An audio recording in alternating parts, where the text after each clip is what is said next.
Let's hit it. Let's get to some underreactions, things that maybe we need to talk about a little more as we flip the page to week 6. And I'm going to start with Daniel Jones because there's this narrative out there, which I appreciate. And Tom Coughlin did not go there yesterday. He did not mention the offensive line, but never. But there's this thing that he's having all of the success in Indy because of this incredible O-line. And they are. They're a great O-line. Daniel would probably want everyone to know that they're great. He's told us that they're fantastic. That's cool. Also not totally true. Okay. There's the perception isn't 100% accurate. So let's nerd out a little bit. Bear with me. Go down the lane of the sick pups and take a look at this. The Colts O-line's been good. They've kept Daniel clean, paving the way for Jonathan Taylor to lead the league in rushing. Yes, they're amazing. But amazing question mark. They're middle of the pack when it comes to giving up pressure. So what does that mean? Daniel's actually been pressured at a higher clip than Stroud this year. And it's all happening quickly. Those opposing pass rushers are getting to DJ at the second fastest clip in the entire league. But if you look at those last two columns, right?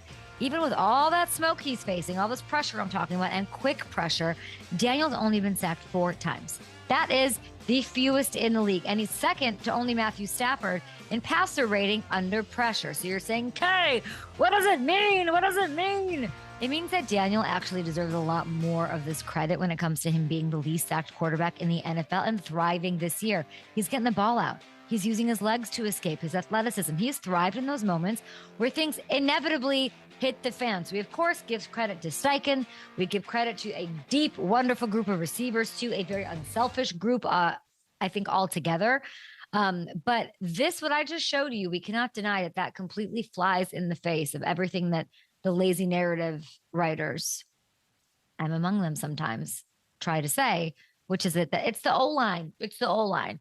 Indiana Jones didn't have an O-line, just saying. He had a whip and a barrel of snakes somewhere. Okay, we'll see if Daniel Jones can get the Colts to 5-1 Sunday against the Cardinals. Love that. But we're doing it. Let's bring in that Thor with that hammer, wearing that great...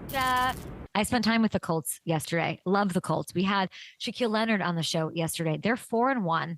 It is so exciting. It's been the story of the season, in my opinion, so far. Have you watched our friend Daniel? Have you watched this top 5 ranked passing attack? What are you saying? I have, and there are 3 big things that stand out to me right now. One, the Tyler Warren effect is real. He is the next great tight end in this league, Hey. and his presence has completely changed this offense from a scheme perspective, from a production perspective.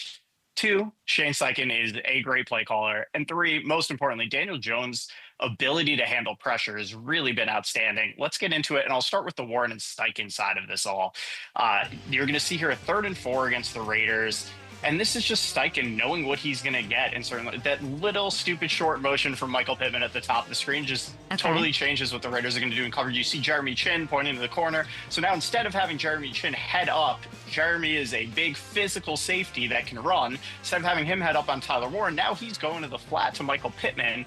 And this corner that's 5 yards outside of Warren is supposed to be able to defend this seam. There is no corner on planet Earth that's able to defend that. That's a free 20 yards just because of Shane Steichen's play calling and Daniel getting the ball out quickly.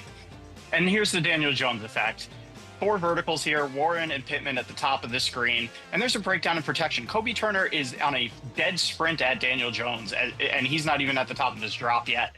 But he's going to hang in there in this pocket. He knows that he has that window to Warren, and he's going to take a massive hit to make this throw. And look at that. It even fakes out the cameraman on all 22. The camera zooms in on Daniel on the ground instead of following the ball for another 20-plus yard gain. And you'll see it here from the end zone. You have Kobe Turner barreling down, hanging in that pocket. He's flipping head over heels, still makes the throw. Incredible toughness, incredible quickness with his delivery there.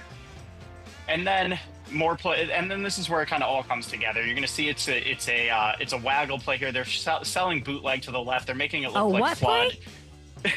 Waggle. Josh Downs is taking the corner out. He's going to come back across the field. And again, an unblocked pass rusher in Daniel Jones's face. He throws this ball 50 yards on the money to Josh Downs. Even if the coverage is better, that's still a completion.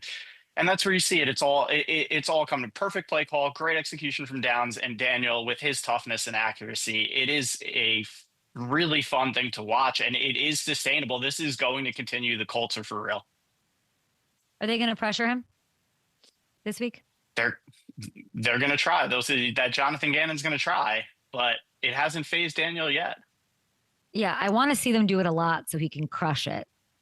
And then maybe people will get on board with what we're saying. I feel like the indie crowd, what we sort of unpacked about Daniel over the week, right? And what you're showing, there's still this like it's just the O line, it's this, it's that. So loved seeing that. By the way, I'm looking at this, and obviously it's the Cardinals and these 4-1 Colts. Colts 7.5 point faves. Kyler Murray, by the way, he's got a foot, he's got something going on. He hasn't practiced yet. Maybe he'll go. I don't know. I do want to see this like Gannon versus Steichen punch out. Like I want to see this like this rock'em sock'em between the two of them. They were in Philly together, of course. And then they were together in Indy. They were assistants a few years before that. So I don't know who gets the edge. Very interesting wrinkle. And I love that.